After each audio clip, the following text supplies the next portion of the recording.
Here it comes! Resident Evil Requiem is officially the Baskin-Robbins of Resident Evil games. You show up looking for something sweet, you ask for a taste test of all 39 flavors, you go, yeah, that was good, and then you just walk out of the store. What the hell, man? You didn't even pay for anything. You're real fast, you know that. So moving on from that horrendous analogy, let's talk about the latest entry in the long-running survival horror series, Resident Evil. Oh, shit. Resident Evil 9 takes place in the far-off distant future of 2026. Oh wait, that's now. Oh, how'd that happen? Actually, it does take place in the future. See? Over the last 30 years, Resident Evil has had more identity shifts than a witness in protective custody. I mean, it's pretty much experimented with everything at this point. In more recent years, the games have leaned more into first-person horror, which was a nice and welcome change of pace. But concurrently, Capcom's been rebuilding those OG fixed camera angle games from the 90s into third-person with that fancy RE engine of theirs. And somehow they've managed to keep the soul of the originals intact. For the most part, I'd say they've pulled it off. That's not an easy thing to do. But now, after decades of highs and lows with experimentation, with this newly much anticipated entry, well, what's the move here? What direction are we going with this time? Capcom's already proven they can make a bunch of different playstyles work, so what are we gonna focus on here? We've already done so many. Classic fixed camera, over the shoulder, first person, squad-based tactical shooting, co-op, episodic. We had several railgun games for Christ's sake. What's even left? VR boulder punching?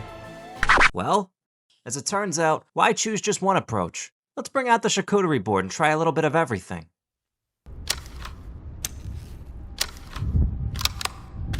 The story kicks off with series newcomer Grace Ashcroft. Grace is the daughter of Alyssa Ashcroft, who was the sole survivor of Resident Evil Outbreak on the PS2, which nobody remembers and neither did I.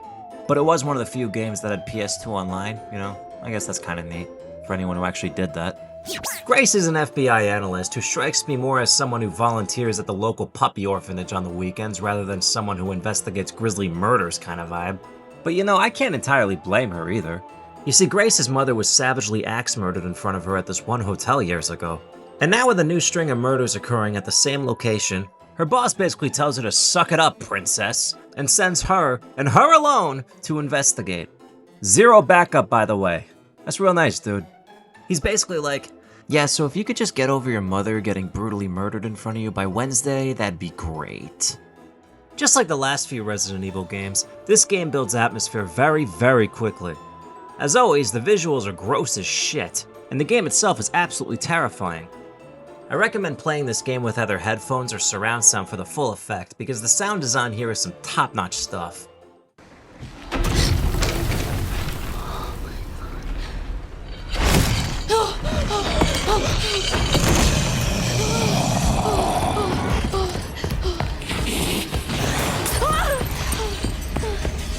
And play with the lights off too, come on. That's how it's meant to be played.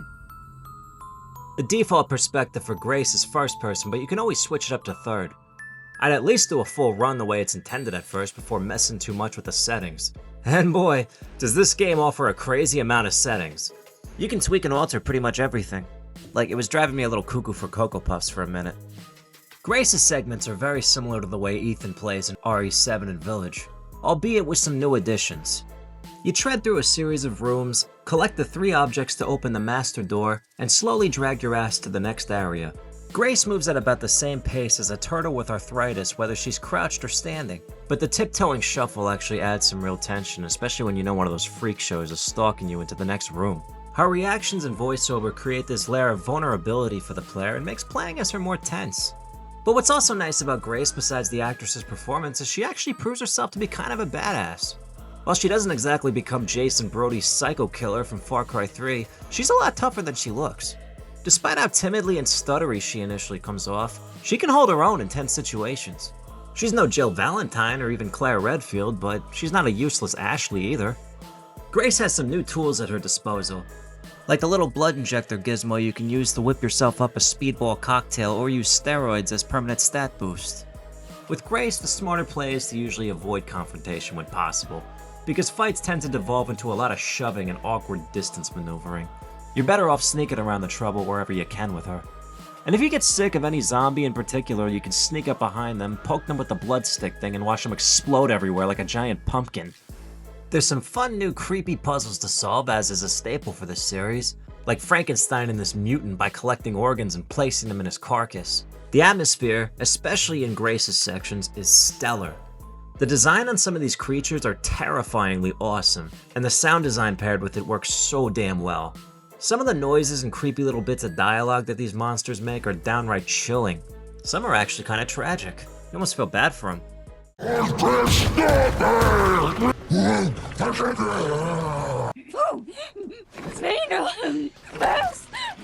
It's your fucking fault!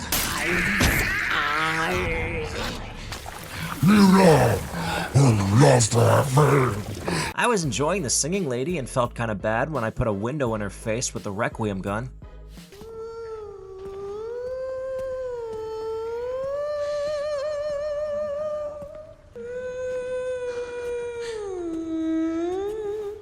Grace's segments in this game give you some of the best atmospheric and frightening first-person survival horror that the series has ever offered. But there's a whole other side to this game.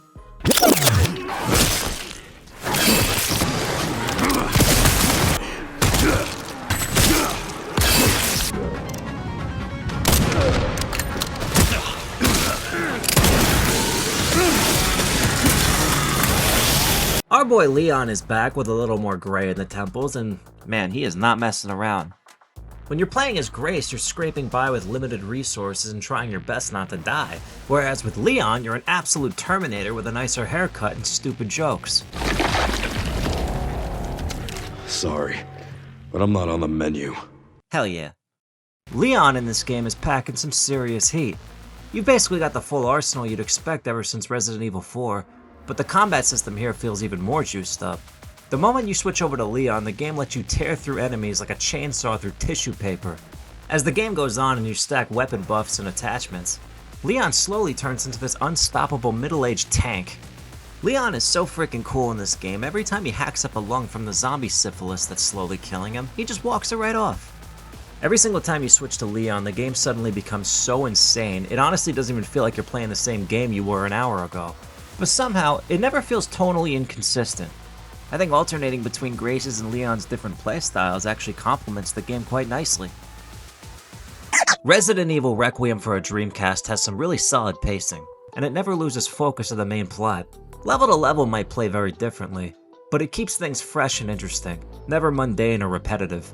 I also like how all the carnage you leave behind as one character doesn't change when you explore the same area as the next. Victor Gideon makes for a solid villain. In terms of depth, he isn't anything spectacular, but he has a cool design, gives a great performance, and I enjoy every scene that he's in. You're an investigator, right? We'll investigate. Resident Steve-O's Rectum does quite a lot. Usually when a game tries to juggle a zillion things, it spreads itself too thin and turns into slop. But RE's been around the block for a minute. It's earned its reputation. It knows what it's good at and focuses on the things that it does excel in. That comes with time, through trials and mistakes, through repeated failures and persistence. It's a special series in that regard, with many ups and downs throughout the years.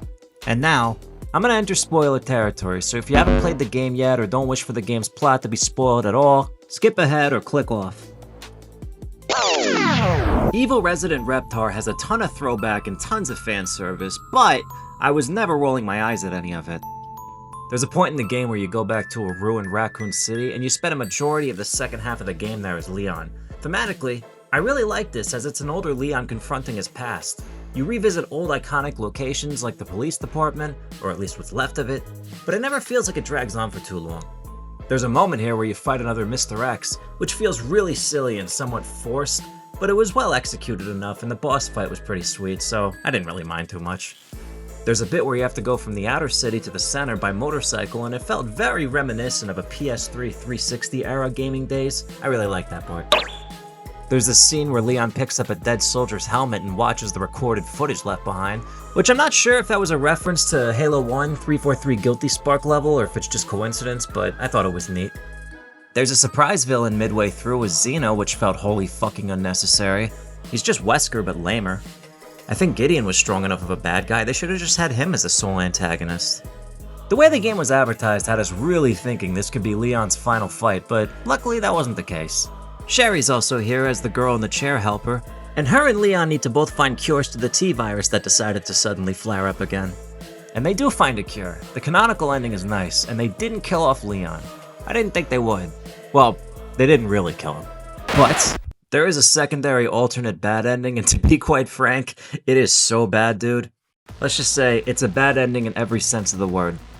I think the decision to have two endings was a little bit tacky, but thank goodness it doesn't really count, because that would have been fucking terrible. The story has a few surface level flaws, mostly with the way it kicks off, but I was never too bugged by it. In summation though, Requiem 9 is a great installment to one of my favorite game series ever. You don't have to have played all the other ones to enjoy this, but it only makes you appreciate it more for what the series has become.